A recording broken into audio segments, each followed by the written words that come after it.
నామవాచకము అంటారు. మనుషుల పేర్లు, ప్రదేశాల పేర్లు, కొండల పేర్లు, నదుల పేర్లు, ఇలా ఎన్నెన్నో పేర్లను తెలియజేస్తారు. కాబట్టి నేనే గొప్ప. ఉదాహరణకు మానస, హరిబాబు, సాగర, గోదావరి, ఎవరెస్ట్ ఇవి పేర్లు.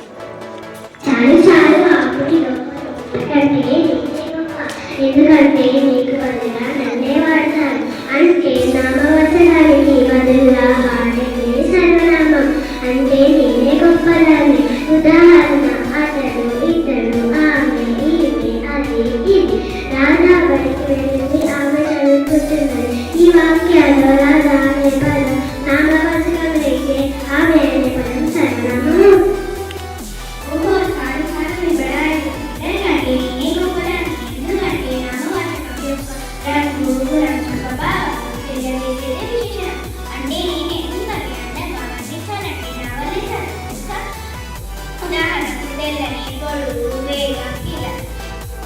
అందమైన ఇలాంటి మిత్రుడా,